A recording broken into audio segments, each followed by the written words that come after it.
If you've ever Googled Christianity, you may have been left with the feeling that there's too much to understand. And there is a lot. But it always helps if you have the key to unlock the central ideas. The first step to understanding Christianity is to grasp that the word Christian means a follower of Jesus Christ. Not good, not bad, not moral or immoral, but simply someone who belongs to Christ. So Christianity is all about the person Jesus Christ. And therefore the key to understanding Christianity is understanding what Christ has done. Jesus, when he lived on earth, lived a perfect relationship with God, with others, with himself, and with the world.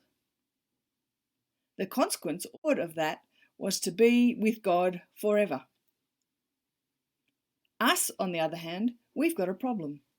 We don't live a perfect relationship with God, with others. There's conflict in our families, our nations, our world. We don't even live a perfect relationship with ourselves. We don't eat right, we don't sleep enough, we don't talk to ourselves well.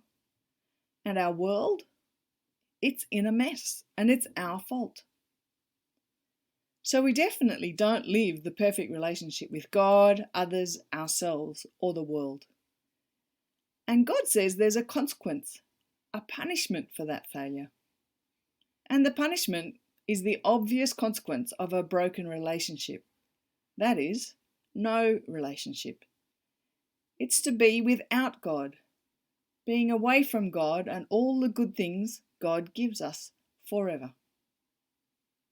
Now here's the important bit. This is the key. Jesus chose this. He chose to be punished instead of us. And he did that so we could do this, so we could have freedom from the punishment we deserve.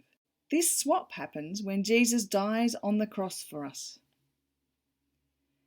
But if Jesus stays dead, then he's just one more dead man, and dead men aren't particularly useful. So to prove that the swap happened, he rose from the dead. Therefore, the key to Christianity is this swap. Everything swings on this exchange. In the Bible, you can see this swap explained clearly in 1 Peter chapter 3, verse 18, or in Mark 10, verse 45, or in John 3:16. 1 Peter 3:18 says, "For Christ also suffered once for sins, the righteous for the unrighteous, to bring you to God." Christ suffered for sins, the righteous for the unrighteous, in order to bring you to God. And that's the key to Christianity. And the question is, do you understand each line? And if you understand each line, then do you believe it? Believing means understanding it, trusting it, and being willing to act on it. If you believe each part, then you have two choices. You can have a life without God, or one with God. What do you want to choose? God will allow you the dignity of choosing either one. He'll never force you. If you choose life without him, then God will allow that. And until you die, his offer is always there.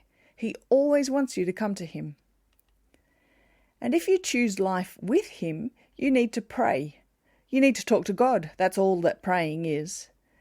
And you need to tell him that you want to be someone who belongs to Christ, and that you freely acknowledge that what you deserve is punishment. And thank him. Jesus took that for you. And then ask him to help you to live for him now. If you can, it would be great to find a Christian to pray with. Or on this website, graphicfaith.org.au, is a short video called The I Do Moment, which explains how to commit your life to following Jesus.